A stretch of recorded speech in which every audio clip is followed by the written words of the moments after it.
To Stratwatch. Here we will cover professional strategies so that you can use them in your quick match and ranked play.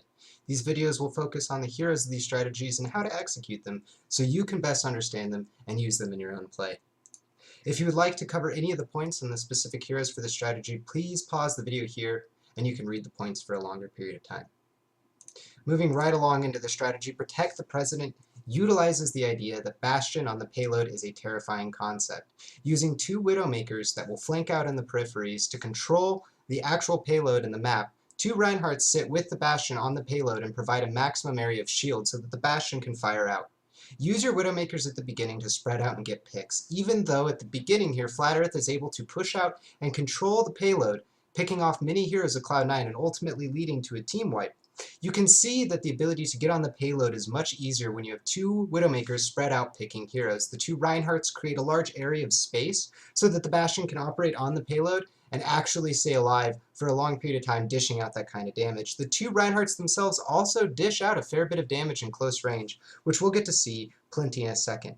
Getting back onto the payload may be the most challenging part. Cloud9 does an excellent job here of waiting and grouping up together. You'll notice that right before they push onto the point, there will be a kill feed pop up in the right as Bromoss dies. Cloud9 will use the infra sight gained from Reaver to get this pick and move on to the payload. They use picks to get onto the payload, so always try to coordinate your pushes back on the payload with picks. It is very important.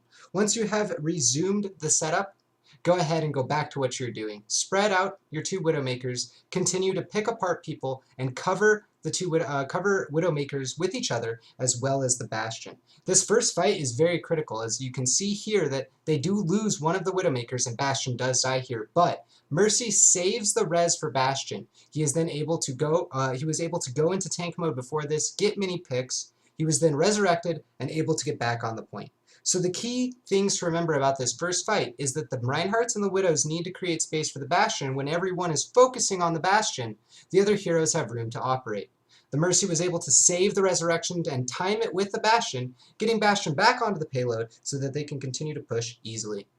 Moving on here, Cloud9 forces a change-up out of Flat Earth to move to two Genjis. This is a much more effective strategy, and here in a second we will see that one of the Genjis, specifically Lynx, is able to get up close and get a deflect and kill the Bastion. However, right as this happens, Cloud9 uses the two Reinhardts to split apart and start creating havoc. This allows Reaver to flank in the back and get a strong angle and peek to be able to pick off multiple heroes. This makes it impossible to kill the two Reinhardts and gives plenty of time for the Bastion to go ahead and get set back up on the payload.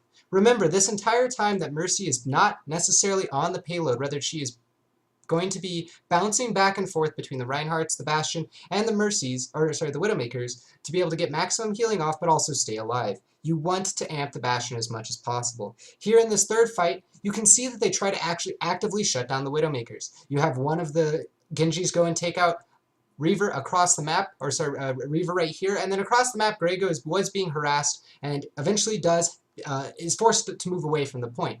But while they are dealing with these two Widowmakers, there was a large amount of space and opportunity created for the Reinhardt and the Bastion, the President, to actually move the point. You can see that this allows them to cap the second checkpoint. Before the fight ensued, also, Surefour was using the Bastion tank mode to take the point. So remember, if they are going to focus on your Widowmakers, Bastion has increased space to operate.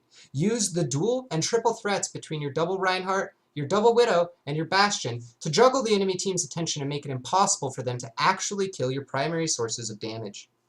Next, in this next fight, you can see that the entire team from Flat Earth is trying very hard to get the Bastion. They eventually do get to him. But once again, the Resurrection is right on point, getting up one of the Reinhardts and the Bastion. Immediately, both Reinhardts get their shields down and protect the Bastion so that he can get up his cannon and start laying waste to the enemies. While this is happening, both of the Reinhardts are again swinging away and using their shields to create space. Once Cloud9 is effectively set up again for the third time in a row, you are going to see Surefour use the tank to secure a critical checkpoint. One of the most powerful parts about this composition is that there is so much attention being paid attention to the Bastion throughout it that the two Widowmakers are free to operate. But if Bastion is ever left alone, tank mode and sentry configuration are very deadly and will, like instanced here, destroy an entire enemy team and make it very easy to control that checkpoint. So again, exploit the power of having triple threat, the double Reinhardt, the double Widow, and the Bastion, and force the enemy team to consistently juggle their attention and not be able to actually take apart all three pillars of the strategy. This strategy is very effective and very powerful if executed correctly, and almost impossible to stop from the other team's perspective. Remember throughout this strategy that you want to exploit that triple threat. The double Reinhardt is a damage threat. The double Widowmakers are very terrifying, and Bastion himself is something that has to be dealt with, and if is not dealt with, will consistently kill enemy heroes. For the Mercy and other heroes as well, it is imperative that you do not overlap and you save your ultimates. Resurrecting the Bastion on top of the payload and allowing him to reset up with Reinhardt's will continue any push that was stopped because Bastion was killed. If Mercy can consistently juggle between teammates and stay alive, it is very easy to get out these clutch resurrections that will allow the team to consistently push the payload. Finally, it is incredibly important that you never overlap your infra sites coming from the Widowmakers as well as the Reinhardt barriers. Making sure that these are spread out effectively to get maximum usage out of it will make it damn near impossible for the enemy team to get an effective setup that you don't know about or that you can't react to. And finally, never forget that if Bastion is protected, the payload will eventually make it. Every hero must protect Bastion.